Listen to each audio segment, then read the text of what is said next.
भगवान के दर को छोड़ करके किसके दर पर जाएं? हैं? दर दर कुत्ता जो फिरे दर दर दूर दूर होए। दर दर कुत्ता जो फिरे तो दर दर दूर दूर होए। एक ही दर को जो रहे तो दूर दूर कहे ना कोई। अगर घर घर कोई कुत्ता जाए तो वहां से हटाया जाता है, लेकिन एक घर का अगर कुत्ता हो जाए तो फिर उसे कहीं भटकना नहीं पड़ता और कोई उसको हटाता नहीं है। ऐसी मेरे श्रद्धालुओं, हम लोग भी अगर एक राम के, एक श्याम के साधक बन गए, एक हनुमान के साधक बन गए, तो संसार में दर दर दरबारों में भटकने की आवश्यकता नहीं पड़ेगी। और ये कैसे होगा? जा पर कृपा गाओ गाओ गाओ ता पर कृपा करे सबको। जिस पर भैया राम जी की कृपा हो जाएगी उस पर सबकी कृपा हो जाएगी। एक सच्ची घटना हम तुम्हें सुनाते हैं अपनी जीवन की, फिर आपको सुंदरकांड सुनाएंगे। आहा, बहुत पुरानी बात नहीं, 9-10 साल पुरानी बात है। हम जहां रहते हैं मध्य प्रदेश के गढ़ा ग्राम में रहते हैं, तो 8-10-12 साल पहले इतना विकास नहीं था वहां, न इतने ज्यादा लोग आते थे मंगलवार शनिवार को 1000, 500, 1500, 2000, कभी कभी 4-5 हजार कोई बड़े उत्सव पे आते थे। हमारे दादाजी का शरीर पूरा हो गया तो दादाजी ने हमको बागेश्वर धाम की सेवा दी। तो जो हमारे कुल देवता हैं वो हैं सन्यासी बाबा। उन लोगों की उनकी हम सब लोग पूजा करते हैं। जो हमारी परंपरा में बैठता है वहां पीठ पर, पहले दादाजी उनकी पूजा करते रहे, फिर उनके भी दादाजी करते रहे, फिर हमको सेवा मिली। तो बच्चे तो थे ही हम, 10-12 साल पुरानी बात, तो बच्चे तो थे ही, बचपना तो था ही। हमारी उम्र रही होगी 19-20 साल की। हमारे मन में आया एक यज्ञ का आयोजन करवाएं। बिल्कुल सत्य बात सुना रहे हैं। तो हमने पर्चा छपवाए, 18 पुराण का वाचन होगा, यज्ञ होगी और हम स्वयं राम कथा करेंगे। और लगभग 40-50 ब्राह्मणों को बुलाया। गांव के अगल बगल पूरे जिला में हमने प्रचार करवाया। गांव की बैठक हुई, गांव वालों ने खूब मदद भी की हमारी, पर सीधा साधा गांव है, उतने ज्यादा साधन थे नहीं, आर्थिक संपन्नता उतनी तो थी नहीं। तो जिससे जो मदद बनी सबने की। हमने भी पहले दिन नारियल रख के सोचा यज्ञ हो जाए, हवन हो जाए और बूंदी बनवा देंगे लास्ट के दिन, तो बूंदी का भंडारा हो जाएगा। जैसे तैसे उधारी लेकर के यज्ञ प्रारंभ कर दी।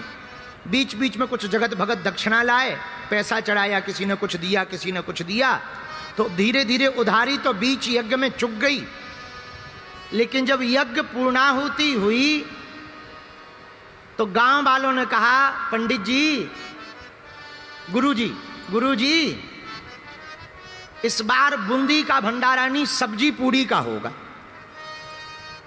अब उतनी अपनी व्यवस्था तो थी नहीं, बूंदी के लायक तो व्यवस्था थी पर सब्जी पूड़ी की नहीं थी।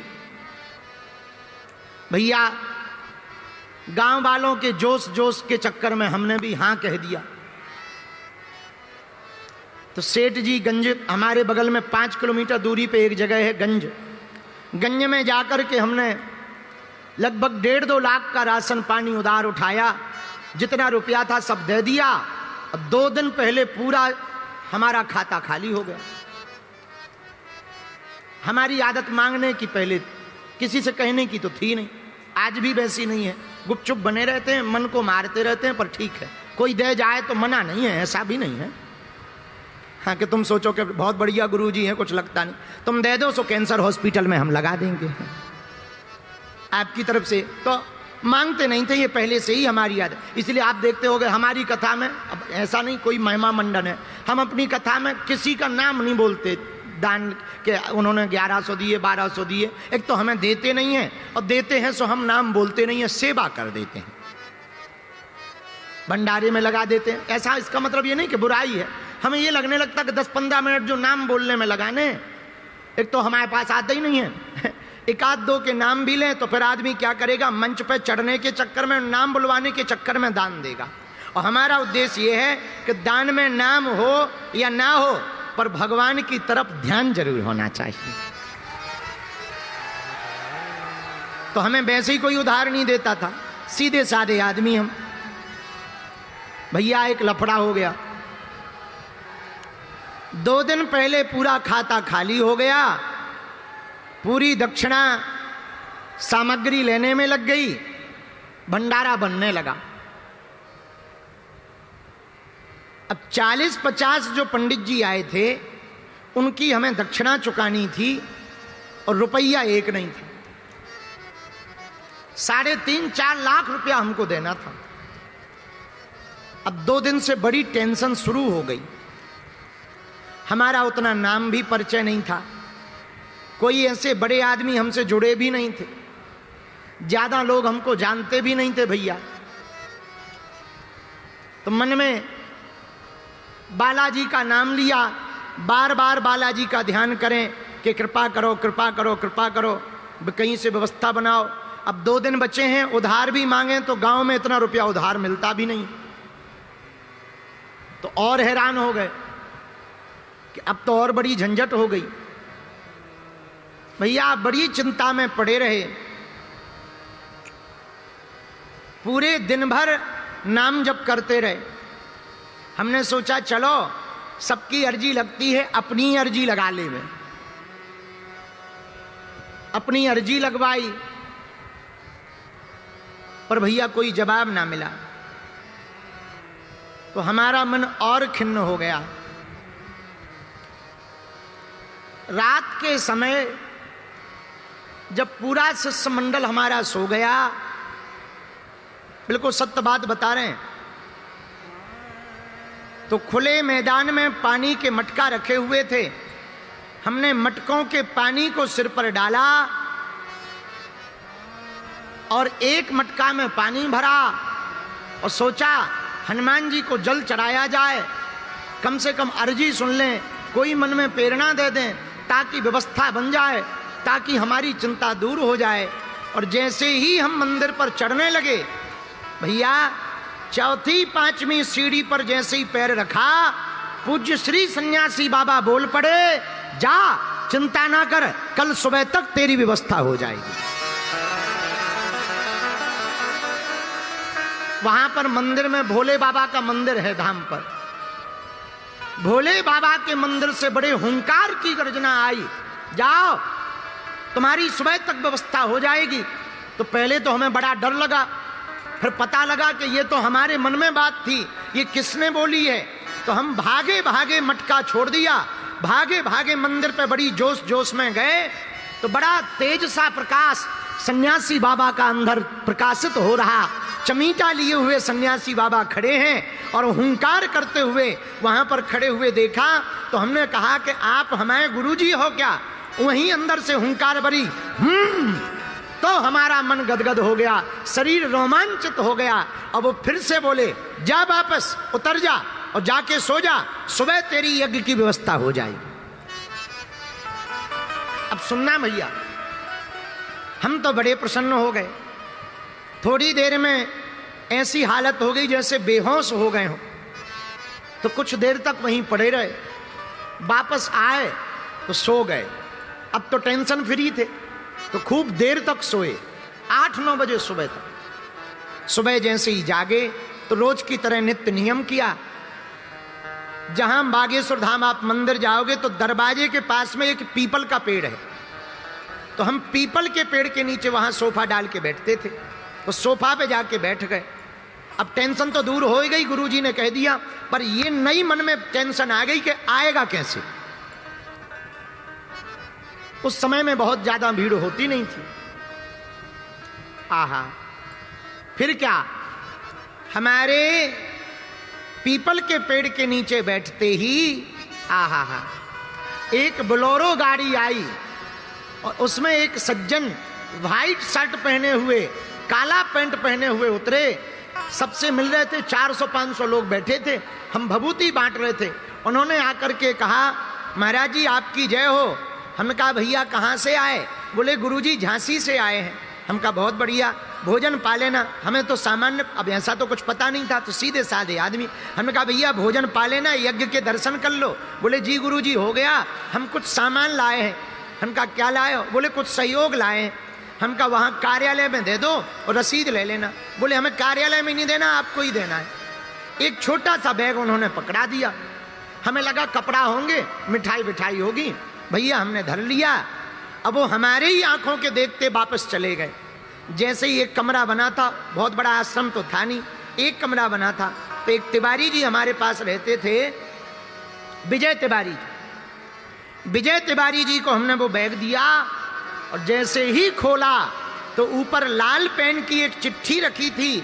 उस पर पहले नंबर पर बड़े अक्षरों में लिखा था जय सिया राम। और जब बैग खोल करके देखा, पूरे यज्ञ की चुकती हो गई, ब्राह्मणों की दक्षिणा चुक गई और 50,000 रुपया बच गए। हाँ, हम ना उनको जानते, आज तक हमारा परिचय नहीं। मोटरसाइकिल लेके हम गांव के बाहर तक गए, हमको नहीं मिले, हम बड़े चौंक गए।